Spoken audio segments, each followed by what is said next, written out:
Now, a campaign to push for abortion to be decriminalised is to be launched this month by the country's newest political party.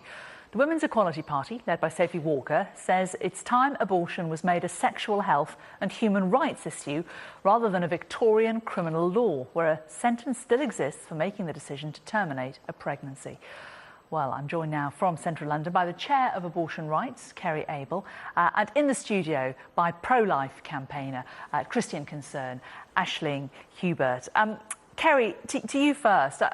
I was astonished, actually. I didn't realise that there was a life sentence still in law that a woman can be forced to serve if she has an abortion. I mean, this is a very old law, admittedly. Do you think a lot of women know that actually something that's inside their bodies is subject to criminal law and not medical guidelines? Yeah, I think that is surprising for people. And the first thing is, this law is from 1861. Queen Victoria was on the throne when this legislation was enacted, and I think it's really old. It isn't in Scotland. They manage perfectly well without it. And what we're talking about, abortion, from abortion rights point of view, we've had a position against decriminalisation of abortion ever since we existed. And we're talking about two clauses in the 1861 Act that I just don't think is relevant anymore. We don't live our lives in the same way as we did in the 1860s. Let's put that to Aisling Hubert. I mean, it's a very old law. It's a law that existed before women even had the right to vote. Yeah. It was a very different time. Yeah. Why do you think it's still appropriate that something that happens inside women's bodies is enshrined into a law that can lead to them going to prison for life? Yeah, well, when you look at the Offences Against the Persons Act, by definition in the title itself, it's to stop offences against people, and that includes the unborn child. So in that same act, we might say, yes, it's an old law, but it protects actually our lives from offences against us. So inherently, it's recognised that the preborn child is a human being, and therefore, if it is human, what would we expect the law to be when it comes to protecting life? That's a fair point, isn't it, Kerry? Lots of the laws that we use and abide by have been set down. Some of them date back to Roman times in principle. Just because a law is old doesn't mean it's out of date. Yeah, but this law is out of date, and we've got the 1967 Abortion Act now, so abortion is legal. So I don't think that this is necessarily relevant. And as I said, they don't have this law in Scotland. There's plenty other laws that protect women, for example, from domestic violence. That's what we're talking about. But this is about criminalising women and girls who are perhaps taking pills to take charge of their own destiny. And it's dangerous because it puts them in worries. It worries them about trying to get medical attention if they need to, because there's a life sentence potentially hanging over their heads. And also, I think it's not able to be proved really, because if somebody's having a miscarriage, there's a worry that there's a concern that they'll be questioned and second-guessed, and then potentially have a life sentence over their head for something like a miscarriage. I mean, actually, it is slightly confused in the sense that as Kerry says, you can have an abortion, it's not illegal, but there is also this element in the criminal justice system that can prosecute a woman. The system as it stands means that doctors, you need two doctors to sign off on an abortion now, that actually some people think that the health services are becoming a bit complicit in it. As the situation stands at the moment, even though it is in law that a woman can have a life sentence in prison for doing it, that's not happening in practice. So what merit is the law? It's not actually being used. Well, I actually totally believe what you're saying, because I myself attempted to prosecute two doctors for agreeing to do gender selection abortions, so literally passing a death sentence on baby girls in the womb simply for being girls.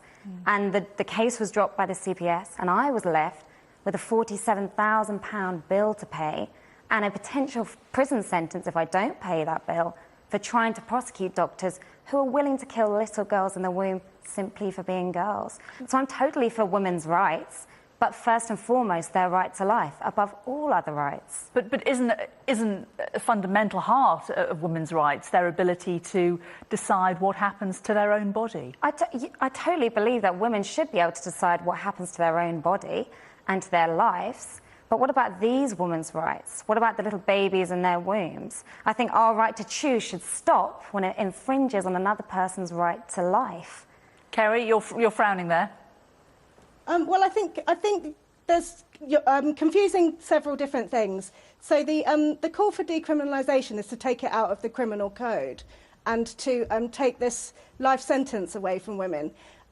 So that's punishing the woman. What you were talking about is the doctors, and actually the CPS showed that the doctors had followed the guidelines. The guidelines are to ensure that a conversation happens between the doctor and the woman, so that the decision is made. I mean, I don't think that two doctors should have to make this decision, but the decision is made based on the woman's circumstances and her health and her mental health.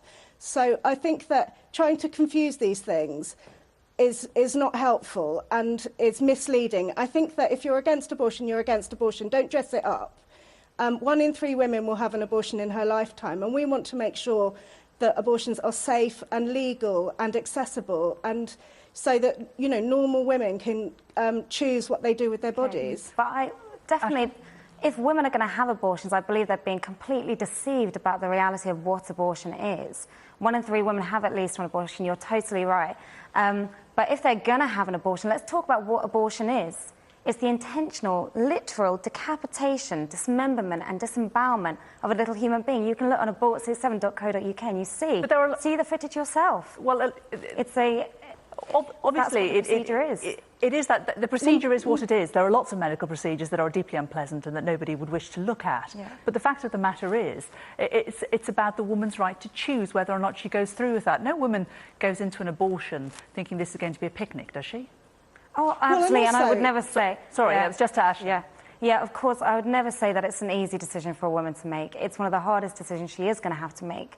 But let's look at why is it hard? Why isn't it hard to go in and have an operation maybe to remove an appendix which could cause harm to your body? Or why are they not hard decisions and an abortion is a hard decision? Is it maybe because in our consciences we know that it's actually killing an innocent human being?